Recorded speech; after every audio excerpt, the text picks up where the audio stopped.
Tu t'es déjà demandé pourquoi certaines personnes te fascinent, au point de rester dans ta tête pendant des jours, parfois même des années? Pourquoi certaines rencontres te semblent presque magiques dès les premières minutes, alors que d'autres disparaissent aussi vite qu'elles sont arrivées?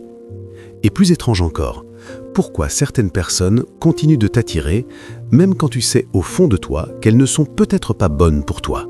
Ce n'est pas un hasard, ce n'est pas simplement la chance, et ce n'est pas non plus parce que tu es trop sensible ou pas assez intéressant. La vérité est beaucoup plus simple, et aussi beaucoup plus surprenante. Ton cerveau réagit à certains signaux très précis, des signaux émotionnels qui déclenchent l'attirance avant même que ton cœur ou ta raison ne comprennent ce qui se passe. Et quand ces signaux sont présents, ton esprit commence naturellement à s'attacher. En réalité, il existe 3 ingrédients très puissants qui créent ce sentiment de connexion profonde entre 2 personnes. Et quand ces 3 ingrédients sont réunis, l'attirance peut devenir beaucoup plus forte qu'un simple coup de cœur. Le premier ingrédient, c'est la curiosité sincère. Pas la curiosité superficielle qu'on voit souvent dans les conversations rapides. Pas le simple « alors, tu fais quoi dans la vie ?» Non, la vraie curiosité va beaucoup plus loin. C'est quand quelqu'un veut vraiment comprendre qui tu es. Quand une personne s'intéresse à ton histoire, à ce que tu as vécu, à ce qui t'a marqué dans ta vie. Imagine quelqu'un qui t'écoute parler d'un moment difficile de ton passé, peut-être une rupture, une déception, ou un moment où tu t'es senti seul. Et au lieu de changer de sujet ou de donner un conseil rapide, cette personne te regarde et te demande simplement « Comment tu as fait pour traverser ça ?» À ce moment-là, quelque chose change dans ton esprit. Tu te sens écouté, tu te sens compris, et surtout, tu te sens important pour l'autre personne. La curiosité sincère crée un sentiment très puissant, le sentiment d'être vu.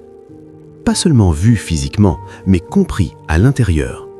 Et quand quelqu'un te donne cette sensation, ton cerveau commence à associer cette personne à un sentiment de sécurité et de connexion.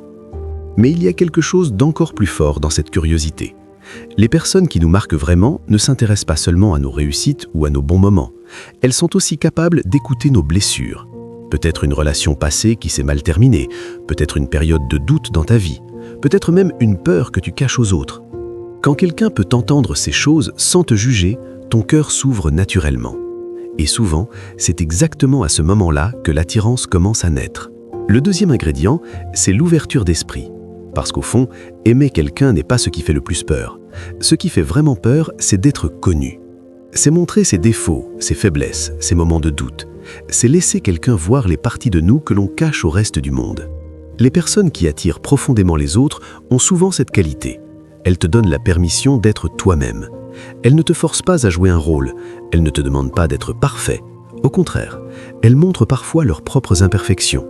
Elles racontent leurs erreurs, leurs moments gênants, leurs faiblesses. Et sans le dire directement, elles t'envoient un message très simple. Tu peux être toi-même avec moi. Et quand tu sens ça, tu te détends. Tu n'as plus besoin d'impressionner, tu n'as plus besoin de faire semblant. Tu peux dire que tu as peur, que tu doutes, que tu ne sais pas toujours quoi faire dans la vie.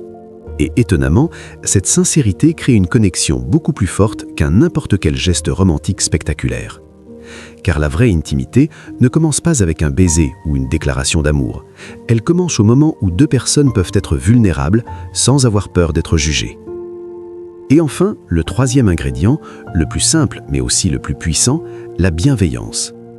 La bienveillance ne signifie pas simplement être gentil ou poli, c'est beaucoup plus profond que ça. C'est la capacité de regarder quelqu'un avec compréhension, de voir ses erreurs et de ne pas les utiliser contre lui, de comprendre que chacun porte ses propres blessures, son propre passé, ses propres difficultés. Une personne bienveillante ne te fait pas sentir que tu dois être parfait pour être aimé. Elle te fait sentir que tu es déjà suffisant. Et ce sentiment est incroyablement puissant, parce que la plupart d'entre nous passent beaucoup de temps à se juger soi-même. On se critique, on se reproche ses erreurs, on pense qu'on aurait dû faire mieux, être plus fort, être plus courageux. Alors quand quelqu'un arrive dans notre vie et nous regarde avec douceur, avec compréhension, cela crée un sentiment rare, le sentiment d'être accepté tel que l'on est vraiment. Et quand ces 3 ingrédients sont réunis, la curiosité, l'ouverture d'esprit et la bienveillance, quelque chose de spécial se produit dans ton esprit. Tu te sens écouté, tu te sens libre d'être toi-même et tu te sens en sécurité. C'est exactement ce que les psychologues appellent une connexion émotionnelle sécurisante. Et une fois que ton cerveau a ressenti ce type de connexion, il va naturellement chercher à le retrouver dans d'autres relations. C'est pour cette raison que certaines personnes restent dans ton esprit longtemps après être parties. parce qu'elles ont activé ce mélange rare de compréhension, de liberté et de bienveillance. Alors, si tu veux construire une relation profonde et durable, il y a peut-être une chose à retenir. Ne cherche pas quelqu'un de parfait.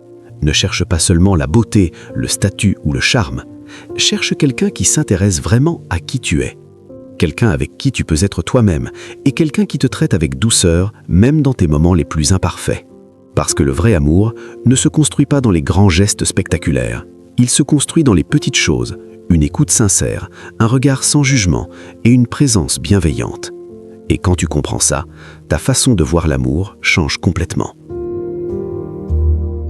Code mental. Comprendre avant de changer.